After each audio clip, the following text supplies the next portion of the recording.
가운데 있다고 사도 베드로께서 밝히셨습니까? 1장 1절에 아시아와 비두니아에 흩어진 나그네들이여 그랬습니다. 나그네같이 살았던 사람들입니다. 지금의 난민과 같이 살았던 이들입니다. 이유는 단 한 가지입니다. 그리스도를 위해서였습니다. 복음을 위해서 그렇게 흩어진 나그네처럼 살고 있었습니다.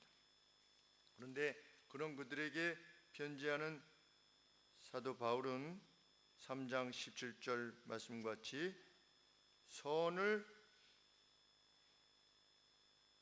만일 선을 행하는 것이 고난을 초래한다면, 그것이 하나님의 뜻이라면, 선을 행하다가 고난을 받는 것이 하나님의 뜻이라면 그것을 기꺼이 받아라. 정말 어려운 말씀이지요. 보통은 선을 행하다가 고난을 받으면 하나님이 잘되게 해주실 거다 이렇게 하는데, 베드로 사도는 선을 행하다가 고난을 받는 것이 하나님의 뜻이라면 기꺼이 선을 위한 고난을 감내라.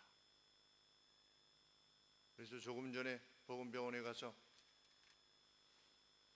홍영민 형제님하고도 말씀 나눌 때 일생을 돌아보았을 때 나는 선을 위해서 늘 손해를 본 사람으로 기억되어진다면 그것은 참 영예로운 삶이 될 수 있겠다.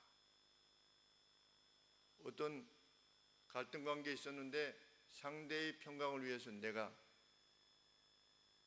내 것을 손해보고,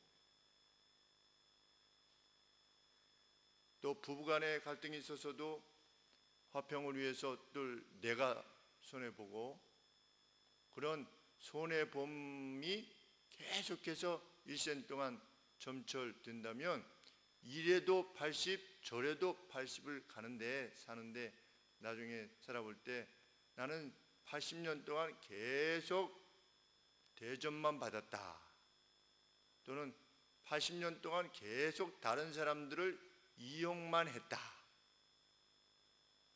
이렇게 사는 인생보다 훨씬 영예로운 삶일 수 있지 않을까요? 이렇게 같이 말씀을 나눠보았습니다. 예수님의 제자인 베드로께서 이렇게 말씀하시는 겁니다. 지금 그렇지 않아도 예수님 믿는 것 때문에 고난을 받고 있는데 그 가운데서도 선을 위하여서 고난을 받는다면, 이 여기서 말하는 선이라고 하는 것은 단지 예수님 믿기 때문에 도망하게 된 그러한 상황만을 말하는 것이 아니겠지요. 그 안에서도 또 일상의 삶이 있었겠지요. 같이 도망가 있을 때 그 또 난민 수용소 내에서도 또 삶이 있지 않겠습니까? 수용된 사람들 안에서의 어떤 또 삶이 있을 겁니다. 마치 복음병원에서 장기 요양을 하시게 되면 그 안에서의 그것이 또 삶인 것처럼, 낫고 돌아가는 것만을 기대하는 것이 아니라 그 안에서 하나님의 사람으로서의 빛을 발할 수 있게 되기를 구하는 것이 더 간절한 소원이 될 수 있는 것처럼, 만일 그때 그 선을 행하는 것이 고난을 초래한다면, 손해를 초래한다면 기꺼이 그것을 감내라, 이렇게 베드로 사도는 권하고, 4장 14절 말씀에도 너희가 그리스도의 이름으로 욕을 받으면 복 있는 자로다. 16절에도 만일 그리스도인으로 고난을 받은 즉 부끄러워 말고 도리어 그 이름으로 하나님께 영광을 돌리라. 그러면서 5장 1절에 그러므로 이렇게 되어 있는데 우리 성경에는 빠져 있습니다. 그러므로 뭐가 그러므로인지 1장에서 4장까지 언급되어지는 그 모든 내용들을 언급해 볼 때 그러므로 저는 그렇게 보여지는 것이죠. 의를 위해서 고난 받아라. 그것이 더 선하고 아름다운 것이다. 그러므로 장로들에게 당신들 가운데 있는 장로들을 나는 권합니다. 나는 권면합니다. 격려합니다. 그러므로 격려합니다. 그러면 장로들에게 권하는 이하의 내용은 무엇과 관계되어진 것이겠습니까? 앞에 그러므로였으니까. 하나님이 원하시면 선을 위해서 고난 받으십시오. 그것이 선하고 아름다운 것입니다. 그러므로, 그러니까 장로들이 이후에 하게 되는 일은 무엇과 관계되어진 것일까요? 당연히 고난과 관계된 것이겠죠. 선을 위한 애씀과 고난에 관계되어진 것이겠죠.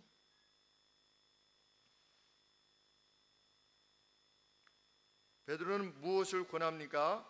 당신들 중에 있는 하나님의 양머리를 치되 부득이함으로 하지 말고 오직 하나님의 뜻을 쫓아 자원함으로 하며 더러운 일을 위하여 하지 말고 오직 즐거운 뜻으로 하며 맡기운 자들에게 주장하는 자세를 하지 말고 오직 양무리의 본이 되십시오. 이것이 권면입니다. 굉장히 많습니다.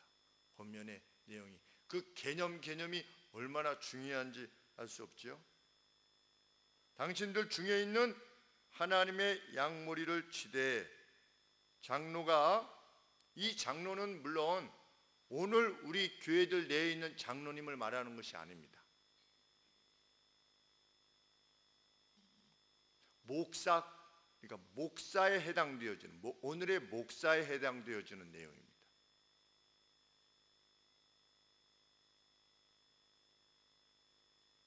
당신들 중에 있는 하나님의 양무리를 치되, 그런데 성도를 어떻게 인식해야 된다는 겁니까? 양무리로 인식하는데 누구의 양이다? 하나님의 양이라고 하는 것을 인식해야만 된다. 내 수하에 있는 양무리가 아니고 하나님의 양무리라고 하는 사실을 기억해야만 된다.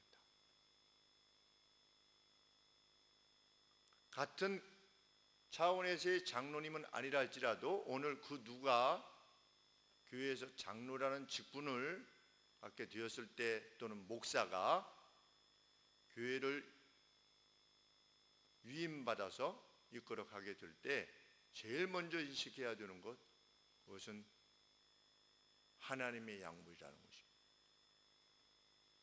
목사가 목자입니까? 아닙니까?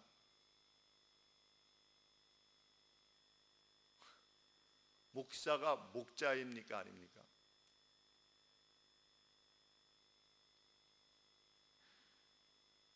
여러분, 목자인 저를 따르십시오. 이게 잘 안 돼요, 저는. 그렇죠? 그런데 우리 4절 말씀에 보시면 뭐라고 되어 있습니까? 목자장이 나타나실 때, 목자장은 누굽니까? 예수님이죠? 목자장이니까 chief shepherd, 대장 목자죠. 대장 목자. 그러면 그래서 목사를 목자라 할 수도 있겠구나, 이런 생각이 듭니다. 저는 평소에 저를 뭐라고 그러겠습니까? 우리 목사님들 만나면 앞에는 목자인데 뒷자가 무슨 자겠습니까?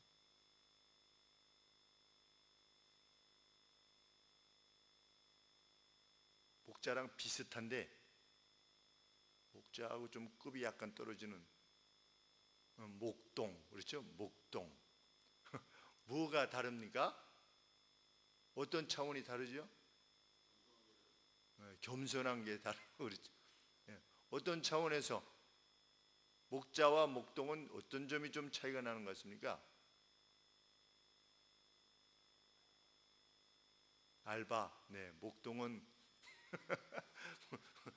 목동은 양을 위임받아서 내게 아닌 거죠.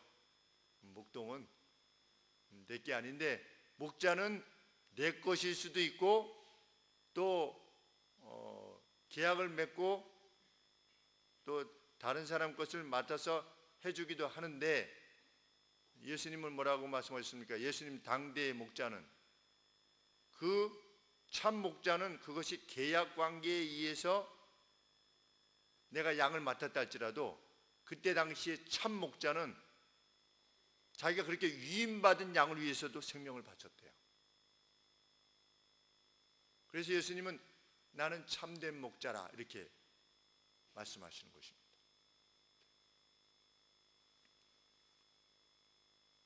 꼭 장로라 아니라 할지라도 교회의 직분을 맡은 이들은 성도들이 하나님의 양물이라는 사실을 결코 잊지 말아야 됩니다. 그런데 많이 있는 겁니다. 여러분들께서 그동안 만나보신 장로님들, 목사님들에게서 정말 참으로 겸비한 장로님들,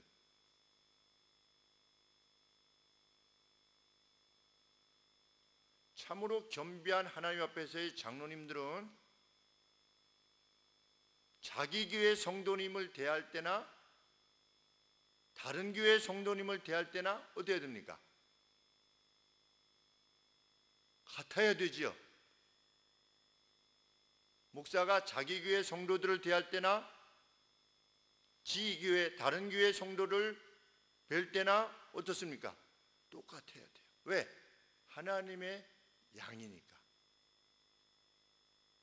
그런데 그런 인식을 지닌 교회의 리더들을 뵙기가 그리 쉽지 않습니다.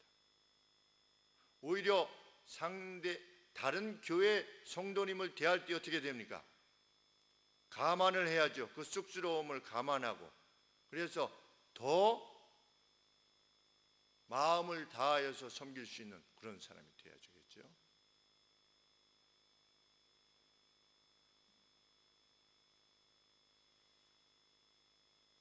그렇게 대하게 되면 그 교회 성도님들이 마음에 조금의 놀람은 있게 됩니다. 저 사람 우리 교회 목사도 아닌데, 다시 만날 일도 별로 없는데 저 사람은 왜 목사인데 성도인 자기 자신을 이렇게 귀하게 여겨주는가? 말을 할 때도 어떻게 그렇게 겸손하게 말을 하고 있는가? 라는 것에 대해서 깊이 생각하게 되죠. 저는 우리 교회 성도님들이 다른 교회의 영적인 지도자들을 대할 때 그분이 나이가 많건 적건 관계없이 전도사님이시거든 아니든 목사님이거든 정말 저에게 대하는 상냥함 이상으로 상대를 대할 수 있게 되기를 원하는 겁니다. 그것이 제대로 성경 말씀에 나온 하나님의 성도의 삶의 모습이겠죠. 근데 저는 그런 느낌을 받은 적이 별로 없습니다. 있기는 있는데 별로 없습니다. 상대방 그 어느 성도가 저를 만나서 제가 목사인 줄 아는데, 아, 목사님 오셨습니까? 아, 그러시군요. 이런 분 별로 잘 못 봤어요. 아, 목사님이세요? 아, 그러세요? 안녕하세요? 그 정도. 우리 성도님들이 어디 가셔서 그렇게 하시면 안 되는 거죠. 그렇죠? 상석 있으면 그 목사님에게 상석의 자리를 놔두고, 뭐 식사하시다가도 옆에서 뭐 이렇게 얘기하는데 옆에서 같이 기도하고, 그 목사님 뭐 금요 구역 예배 같은 거 하다가 뭐 식당에서 만나기도 하고 그렇지 않습니까? 그럴 때 그 딱 보면 누가 목사님인지 알지 않습니까? 전도사님인지. 이럴 때 식사하고 나가실 때도 우리도 같이 기도하고 했으면 어떻게 하는 겁니까? 가볍게 목례 정도는 하는 겁니다. 이렇게 말씀을 맡은 자를 배나 존경할 자로 알아.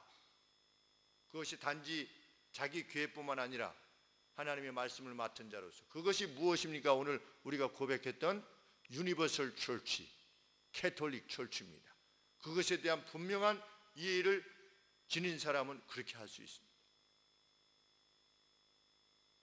전에 그 싱가포르에서 온 어떤 청년이 화평교회에서 예배 다 마치고 한국말 하나도 못 알아듣고 앉아 있다가 한국 예배 마치고 1시간여 동안 한마디도 못 알아듣고 나가면서 영어로 See you in heaven, 천국에서 만납시다. 적어도 이 정도는 돼야죠. 우리 성도라고 한다면 그 정도의 어떤 하늘나라에 대한 분명한 인식, 그 믿음. 사도 바울이 장로들에게 권하는 바 하나님의 약물이다. 그 약물이를 어떻게 해라? 치라, 때리래요. 그렇죠? 고개 끄덕이시면 곤란합니다. 치라. 양을 친다. 그죠? 양을 친다. 그렇죠? 셰퍼드 해라. 그건 뭐냐? 지켜보라. 합니다. 지켜보라. 워치 오버 해라. 그렇죠? 그래서 장로를 다른 표현으로 뭐라고 씁니까? 감독이라고 표현하죠. 감독, 워치 오버. 감독이란 말이 우리에게 좋게 들립니까? 안 좋게 들립니까? 별로 그렇게 좋게 보이잖아요. 근데 워치 오버는 뭡니까? 양들을 이렇게 지켜보는 겁니다. 양들을 목줄을 잡고서 이렇게 다니는 게 아니고, 양들을 치는 것은 방목하는 겁니다. 양들은 그냥 별 생각 없이 풀 뜯어 먹고 이렇게 사는 거지요. 그런데 양을 풀어놓은 목자는 워치 오버 하는 겁니다. 이렇게. 왜 워치 오버 합니까? 무엇을 위해서 워치 오버 하는 거지요? 양의 안위를 위해서. 양의 안위를 위해서 워치 오버 하는 겁니다. 그 사람이 장로요 교회의 지도자입니다. 어떨 때는 직접 가서 이렇게 가져올 수도 있고, 데리고 올 수도 있고, 또 어떨 때는 멀리서 소리를 질러서 못 가게 할 수도 있고, 다양한 방법이 있겠지요. 그러나 위험한 지경에 이르지 않는다면 놓아두는 거지요. 그러면 지켜보는 것입니다.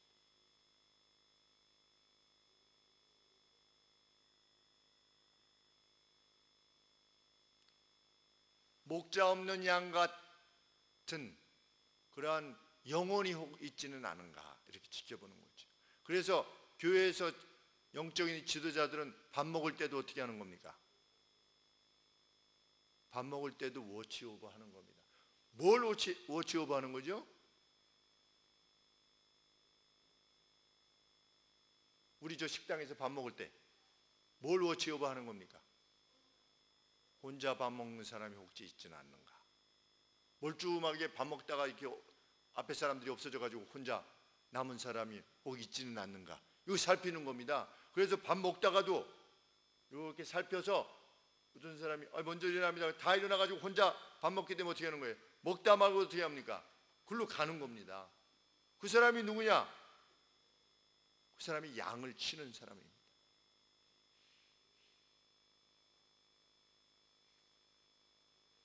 김 목사가 왜 밥을 제일 늦게 먹습니까?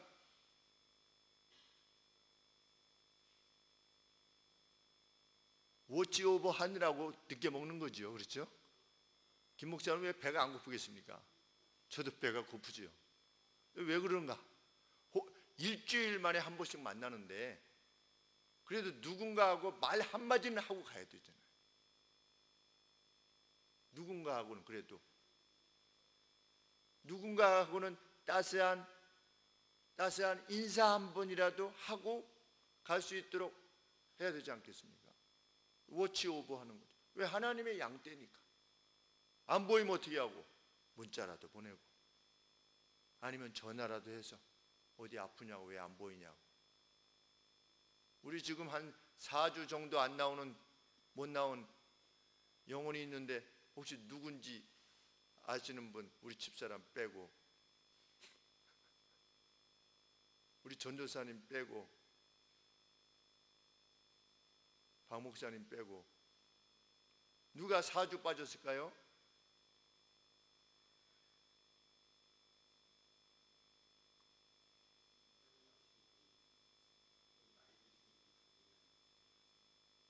나이 드신 분, 오늘 오신 분, 한 주, 네, 저도 모르는 분을 기억하고 계신.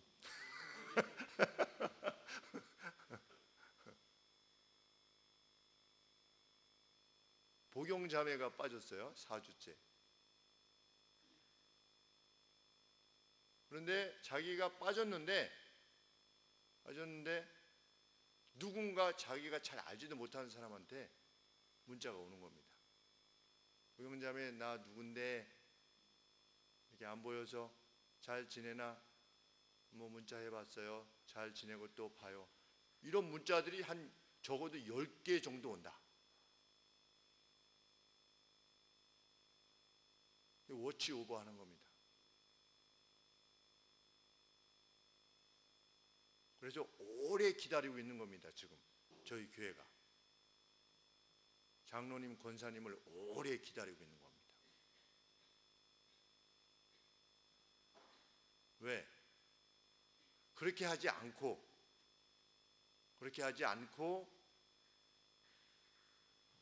장로의 직분을 세웠던 많은 교회들이 괴로움을 겪기 때문입니다. 누가 안 보였을 때 이때 장로님들은 어떻게 됐습니까?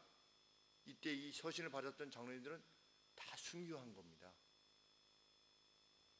이제는 교회의 장로다, 감독이다. 웬만한 감독들은 다 순교했어요. 2세기 때에도 다 순교했어요. 교회의 리더가 된다. 그건 죽는 겁니다.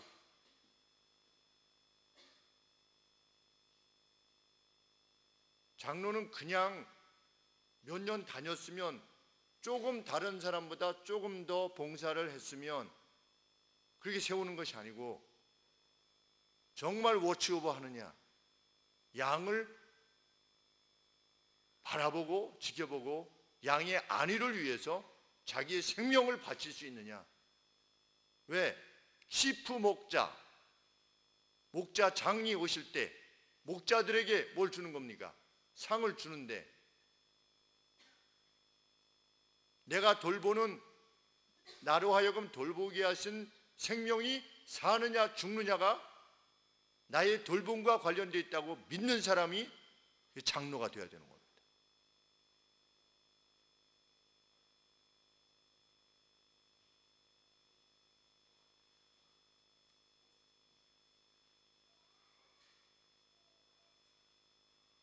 그래서 그 장로는 그 일을 행할 때 부득이함으로 하지 않게 됩니다. 억지로 하지 않게 되는 거죠. 내가 장로니까 그래도 뭐 해야지 뭐 이렇게 하지 않게 되는 거죠. 어떻게 하게 됩니까? 기꺼이 하게 된다. 그래서 양머리를 치되 부득이함으로 하지 말고 어떤 그 강요에 의해서 보이지 않는 강요, 내가 장로니까 이 정도는 이번에 해야지 라고 하는 그 부득이함이 아니라 오직 하나님의 뜻을 쫓아 자원함으로 하며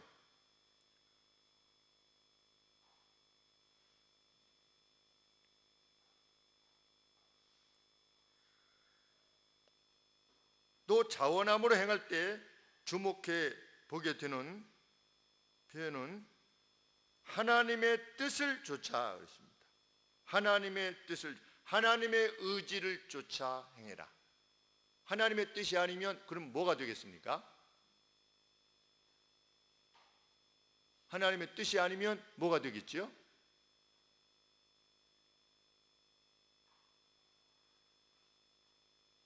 양을 치는데 누구의 뜻을 따라 하는 겁니까? 자기의 뜻을 따라 하는 겁니다. 장로 자신의 뜻을 따라 행하는 거죠. 목사 자신의 뜻을 따라서 행하는 겁니다. 하나님의 뜻이 아니라. 그런데 그 개인이 자신의 뜻을 따라 행하면서도 뭐라고 말은 합니까?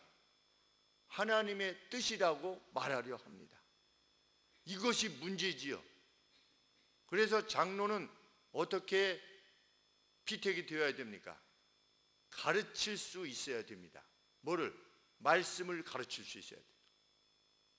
티처업을 해야 된다라고 성경이 밝히고 있습니다. 성경 말씀을 가르칠 수 있어야 돼요. 이것이 하나님의 뜻이다라는 것을 인식시킬 수 있는 사람으로 하여금 장로가 되게 해야 된다.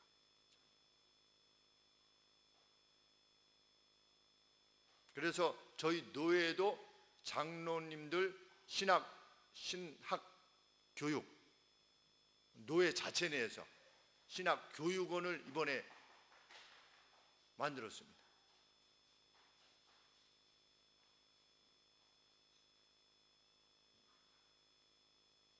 그래서 장로님들에게 성경을 가르치고 교리를 가르쳐서 각각의 교회 내에서 어떤 일이 있을 때 하나님의 뜻을 따라서 어떤 것이 결정되도록 이렇게 조정을 하게 된 것입니다.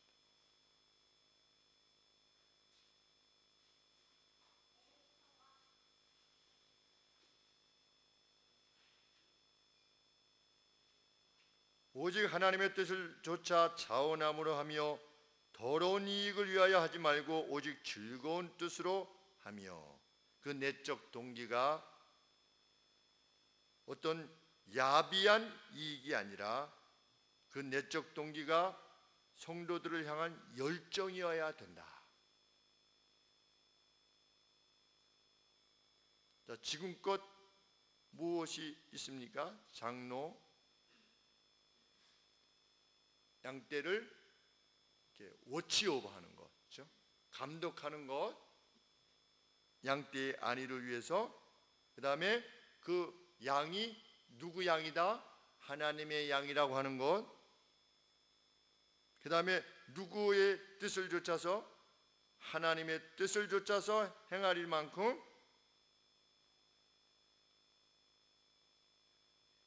성경에 대한 깊은 이해를 지닌 사람으로 하여금 그 일을 맡게끔, 그리고 만일 장로가 되었다면 그분은 어떻게 해야 됩니까? 하나님의 뜻을 밝히 알기 위해서 많이 노력하셔야겠죠. 그 이상으로. 그리고 3절 말씀에 맡기운 자들에게 주장하는 자세를 하지 말고 그랬는데, 다시 한번 성도들에 대한 언급이 나옵니다. 맡기워진 사람들에게 그랬습니다. 얼라티드 됐다. 하나님에 의해서 맡겨진 겁니다. 할당되어진, 하나님에 의해서 할당되어진 이들, 그 중차대한 의무감을 지녀야 된다는 거죠. 하나님이 할당시켜 주신 겁니다. 너 이만큼 돌봐라, 이렇게.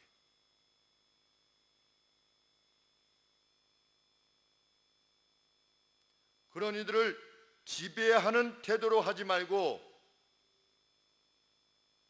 참 오늘날 귀한 말씀이 아닐 수 없습니다. 지배하는 태도로 하지 말고, 그 당회에서 결정했는데 뭐 이렇게 말이 많습니까? 이런 말이 우리 교회에서 나오면 안 되는 겁니다. 당회에서 장로님들이 어련히 알아서 많이 기도하고 결정했는데 그거 좀 따르십시오, 이런 말이 나와서는 안 되고, 장로님들이 오랜 경험 끝에 기도 끝에 결정했는데 안수 집사님이 왜 말이 많습니까? 이런 말이 나오면은 그 교회는 거의 끝인 것입니다.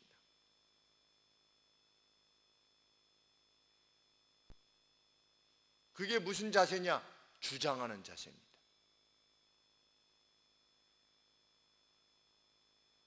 주장하는 자세를 하지 말고 오직 양무리의 본이 되라. 성도들을 이끌 때 뭘로 이끌라고 하는 겁니까? 주장하는, 뭐 말이 많습니까? 장로가 말을 하는데, 이러한 주장하는 자세가 아니라 뭐로 이끌래요? 스스로 자기 자신이 본보기가 되래요. 아, 성도의 삶이란 이런 것이구나.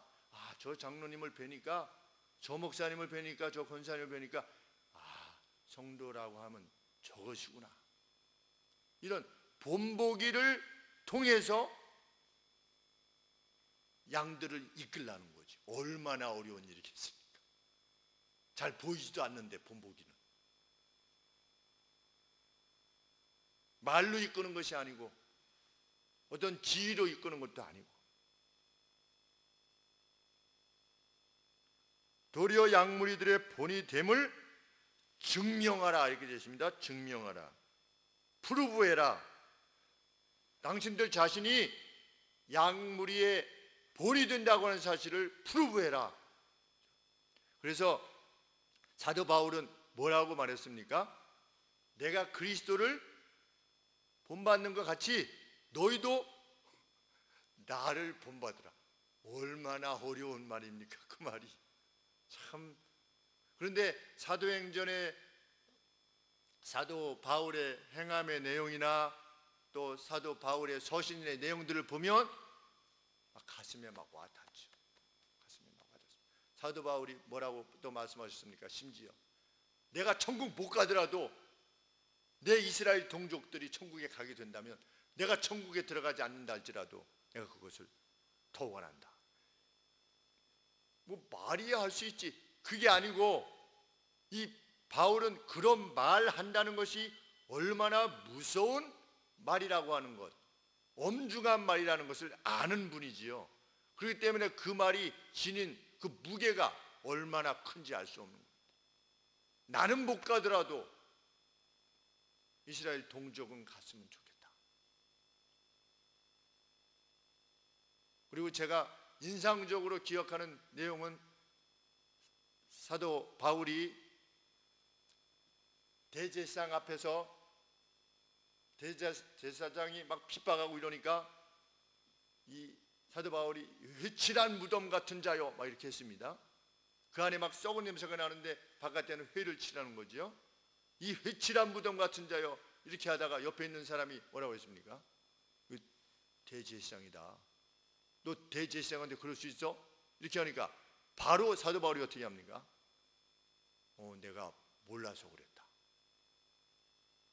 성경 말씀에 관원들에게 복종하라고 이렇게 구약 성경에 율법에 이렇게 돼 있는데 내가 몰라서 그랬다. 바로 사과하는 겁니다. 누구에게? 하나님의 말씀을 반대하고 막아서는 잘할지라도 구약 성경이 요청하는 관원들을 존중하라고 했을 때 관원들에 대해서 자기가 말했던 말을 회개하는 거예요. 돌이키는 겁니다. 전환시키는 겁니다. 참 대단한 본보기입니다. 그래서 우리 예수님을 믿는 사람들은 그것이 교회 내의 어떤 영적 지도자이든지 아니면 교회 바뀌든지 아니면 나라의 어떤 지위에 있는 관원들에 대해서 뭐라고 하지 않는 것입니다. 왜? 성경에 하지 말라고 되어 있습니다.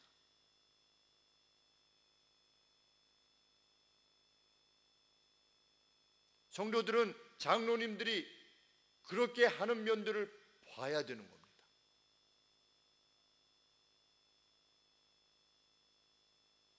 그럴 때 교회가 부흥하는 겁니다.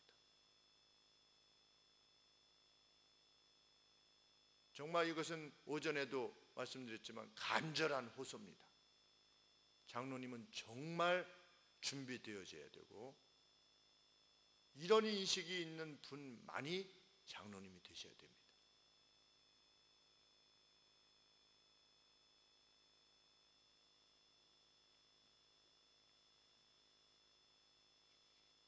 정말 이 말씀을 따랐던 장로님들이, 감독들이 순교의 반열에 있어서 가장 앞장섰던 것입니다. 우리는 그런 장로님을 기대하고 그런 권사님을 기대하는 거죠. 그래서 또한 내 자신이 그 직을 사모하는 겁니다. 순교의 반열에 있어서 제일 앞에 있기를 사모하는 거죠.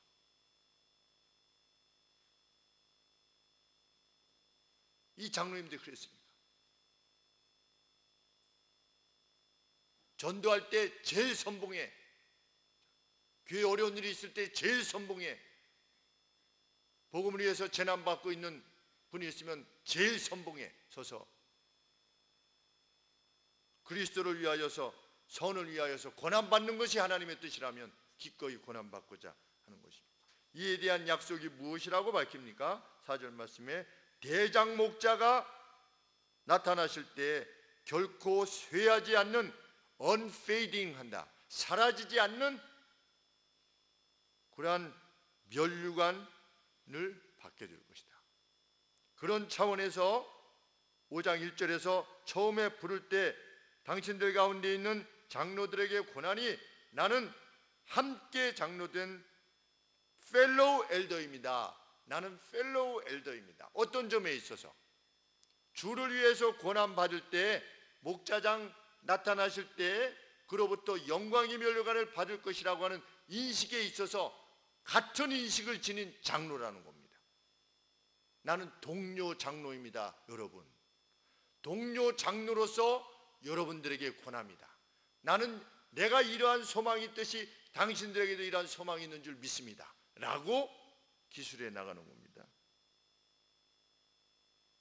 나타날 영광에 참여할 자입니다. 앞으로 도래할 그 영광에 참여할 자로서 같이 함께 장로된 여러분들에게 권합니다. 얼마나 빛나는 말씀인지 알 수 없습니다. 정말 이 베드로후서에 보면 그렇게 죽음이 얼마 남지 않았다는 것, 순교가 얼마 남지 않았다는 것을 직감하고 베드로후서를 쓰지요. 그리고 그의 뜻 그대로 순교의 영광을 안고 떠났습니다. 베드로 사도가 몇 살에 가셨는지 알 수 없지만 순교로 죽던, 늙어서 죽던, 병들어서 죽던 베드로는 유학 안에 죽었겠지요. 그런데 어떠한 죽음을 죽었느냐? 순교의 영광을 아는 겁니다. 우리도 죽겠지요. 병들어 죽든지 늙어서 죽든지 갑자기 급사하든지 어떻게 부르실지 우리 모르지.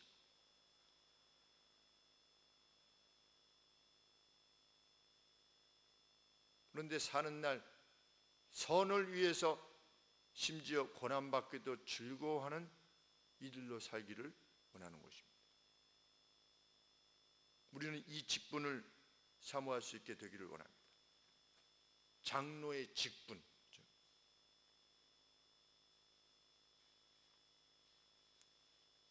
우리 주님 만나 뵐 때 우리 성도님들이 주님 앞에 나아가서 젖쥐를 받을 때 그 감추어진 이 다발들 있지 않겠습니까? 사람들에게 안 알려진 다발들. 여러분들 많이 가지고 계시죠? 노출이 안 된 선을 위한 다발들, 행위들.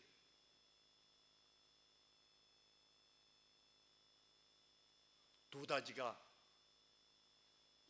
있는 성도님 되기를 원합니다. 저 또한 그렇게 노력해 보려고 하고 있는 거죠. 은밀하게 하나님 안에서 행했던 노다지가 있는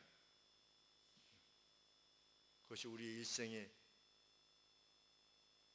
목적하는 방향이 되기를 원합니다. 기도하겠습니다.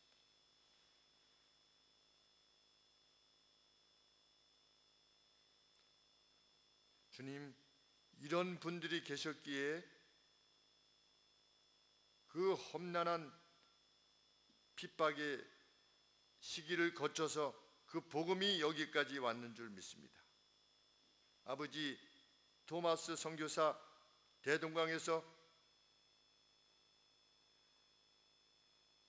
복음을 한번 제대로 전해보지도 못하고 젊은 나이에 20대의 나이에 순교했지만 주께서는 그의 피값을 가볍게 하시지 아니하시고 아버지 그로 인하여서 복음을 받아들이게 하여 주시고 그로 하여금 목사가 되게 하여 주시고 그 목사로 인하여 복음이 전파되어지는 역사를 이루었음을 우리는 우리 교회사를 통해서 보게 됩니다. 비단 저희 교회뿐만 우리 한국 교회뿐만 아니라 하나님 영국에서도 미국에서도 네덜란드에서도 독일에서도 이 참된 복음을 위하여서 생명을 다 바치기까지 충성하였던 그렇게 교회를 돌아보며 성도들의 영혼을 돌아보고자 했던 이들의 희생을 그 대가를 통하여서 하나님 그들 나라가 복음화되고 그 복음이 우리까지 왔음을 우리는 기억합니다. 하나님 이제 저희들 시대에 복음이 저물어 가고 있다라고 말해지는 이 시기에 아버지 그것을 패배주의의 관점에서 지켜보는 것이 아니라 하나님 힘을 다하여서 목자장 오실 때까지 힘을 다하여서 영혼들을 돌아보는 일에 우리 힘을 다하게 하여 주시옵소서.